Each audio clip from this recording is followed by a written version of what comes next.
चलिए बच्चों next question देखते हैं। नेक्स्ट क्वेश्चन हमसे क्या कह रहा है। तो मान लीजिए पॉइंट ए है। नेक्स्ट क्वेश्चन का थोड़ा सा कंसेप्ट समझते हैं पहले। तो मान लीजिए पॉइंट ए है और दूसरा पॉइंट बी है, ठीक है। एक पॉइंट ए है और दूसरा पॉइंट बी है। इनके बीच का डिस्टेंस जो है वो कितना है, 100 किलोमीटर है, ठीक है। 100 किलोमीटर इनके बीच का डिस्टेंस। तो हमको क्वेश्चन ये दिया हुआ है। क्वेश्चन हमसे क्या कह रहा है, ये एक यहाँ पे एक कार खड़ी है, ठीक है। यहाँ पे सपोज एक ये कार है और यहाँ पे भी एक कार है, ठीक है। बी में भी एक कार है। ये तो क्वेश्चन हमसे कह रहा है कि यदि ये कारें सेम डायरेक्शन में ट्रेवल करती हैं, ठीक है, सेम डायरेक्शन में ट्रेवल करती है, यानी कि ए इस डायरेक्शन में ट्रेवल कर रही है तो बी भी इस डायरेक्शन में ट्रेवल कर रही है, ठीक है। सेम डायरेक्शन में ट्रेवल करती हैं। जब ये कारें सेम डायरेक्शन में ट्रेवल करती हैं तो होता क्या है, ये आपस में मिलती हैं एक बार, तो 5 घंटे लगते हैं इनको मिलने में आपस में। पहली बात तो ये कब मिल पाएगी, ये दोनों कारें तभी मिल पाएंगी जब एक कार की स्पीड दूसरे कार से ज्यादा हो, है ना। जैसे कि मान लो ये वाली कार में कौन बैठी है, पुलिस है, ठीक है। ये वाली कार में पुलिस है, इस वाली कार में चोर है, ठीक है। तो ये दोनों सेम डायरेक्शन में भाग रहे हैं, तो अभी कौन आगे है, चोर आगे है। पुलिस चोर को कब पकड़ पाएगी, जब चोर से तेज भागेगी, है ना।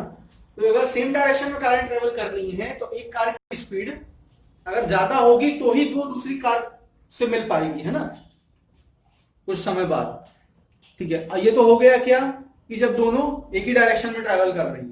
तो जब भी कारें एक ही डायरेक्शन में ट्रेवल करती हैं तो जो रिलेटिव स्पीड होती है, रिलेटिव स्पीड होती है, ठीक है। रिलेटिव स्पीड किसके रिस्पेक्ट में, एक दूसरे के रिस्पेक्ट में रिलेटिव स्पीड जो होती है वो माइनस करके निकाली जाती है। एग्जांपल, यदि इसकी स्पीड है 60 किलोमीटर पर आवर, एग्जांपल के लिए अपन ले लेते हैं, इसकी है 40 किलोमीटर पर आवर, तो रिलेटिव स्पीड क्या हो जाएगी, 60 माइनस 40, ठीक है, कितनी हो जाएगी, 20 किलोमीटर पर आवर। तो ये रिलेटिव, अगर सेम डायरेक्शन में ट्रेवल कर रही है तो रिलेटिव स्पीड क्या होती है, माइनस होती है, ठीक है। रिलेटिव स्पीड माइनस होती है, ठीक है। और यदि कारें एक डायरेक्शन में, अपोजिट डायरेक्शन में ट्रेवल कर रही हैं, ठीक है, सपोज ये वाली कार इस डायरेक्शन में ट्रैवल कर रही है, ये वाली कार इस डायरेक्शन में ट्रैवल कर रही है। जब भी अपोजिट डायरेक्शन में ट्रैवल करती हैं तो रिलेटिव स्पीड क्या हो जाती है, प्लस हो जाती है, ठीक है। प्लस होके निकालते हैं अपन, प्लस करके निकालते हैं रिलेटिव स्पीड को, ठीक है। तो ये इसकी 60 है, इसकी 40 है, तो कितनी होगी relative speed, 100 kilometre per hour होगी स्पीड रिलेटिव,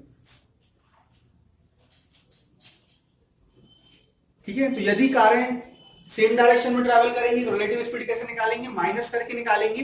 और यदि कारें अपोजिट डायरेक्शन में ट्रैवल करेंगी तो रिलेटिव स्पीड कैसे निकालेंगे, प्लस करके निकालेंगे, ठीक है। तो क्वेश्चन हमको क्या दिया हुआ है कि ए पॉइंट है और बी पॉइंट है, तो ए और बी के बीच की जो डिस्टेंस है वो 100 किलोमीटर है। और यदि कारें सेम डायरेक्शन में ट्रैवल करती हैं तो एक दूसरे को क्रॉस करने में कितने आवर लग जाते हैं, 5 आवर लग जाते हैं। और यदि कारें अपोजिट डायरेक्शन में ट्रैवल करती हैं तो एक दूसरे को क्रॉस करने में कितने आवर लगते हैं, 1 आवर लगते हैं, ठीक है। इतनी इंफॉर्मेशन हमको क्वेश्चन में गिवन है। तो इससे हम क्या करते हैं, इस इंफॉर्मेशन से हम इक्वेशन बनाते हैं और फिर उस इक्वेशन को आगे सॉल्व करेंगे, ठीक है। तो लेट स्पीड हम मान लेते हैं दोनों कारों की, ठीक है। Let speed of car A कितनी है, x किलोमीटर पर आवर है, और स्पीड ऑफ कार बी कितनी है, y किलोमीटर पर आवर है। अब यदि दोनों कार सेम डायरेक्शन में ट्रैवल कर रही हैं, सेम डायरेक्शन में जब ट्रैवल करती है तो रिलेटिव स्पीड क्या होती है, माइनस होती है, ठीक है। तो क्या हो जाएगा, x माइनस वाई आ जाएगा relative speed according to question. Question में हमसे दिया हुआ है अकॉर्डिंग टू क्वेश्चन,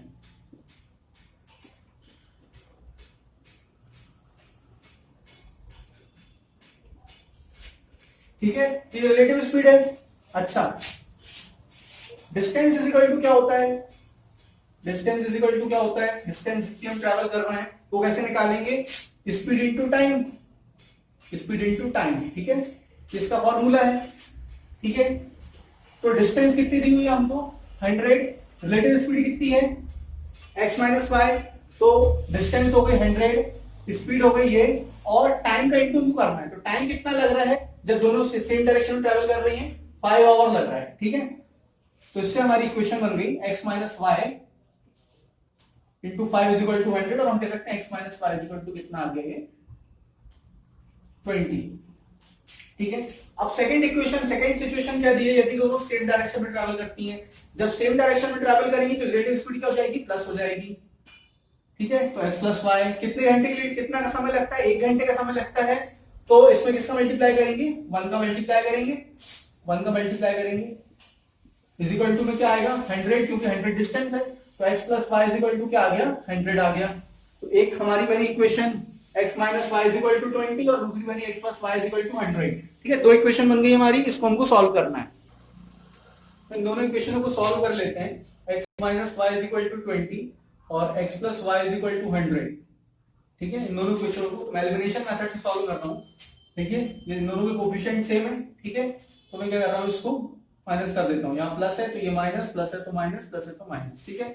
ये कट जाएगा, ये सेम साइन ऐड हो जाएगा, तो क्या हो जाएगा? -2 और ये अपोजिट साइन सब्ट्रैक्ट हो जाएगा, बड़े वाले का साइन आएगा, क्या आएगा? -8। माइनस से minus cancel, y is equal to क्या आ गया?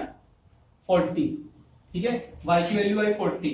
अब x की वैल्यू निकालना है, इक्वेशन 1 में पुट कर देते हैं। x minus Y is equal to क्या है? 20।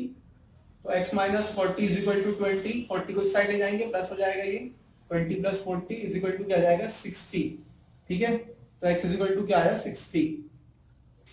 तो speed of car A, speed of car A कितनी आई? अपनी speed of car A x kilometre यानी कि 60 किलोमीटर पर आवर, ठीक है। और स्पीड ऑफ कार बी ये कितनी आ गई अपनी? 40 किलोमीटर पर आवर। तो दोनों की स्पीड हमारी आ गई, एक की 60 किलोमीटर पर आवर, एक की 40 किलोमीटर पर आवर, ठीक है।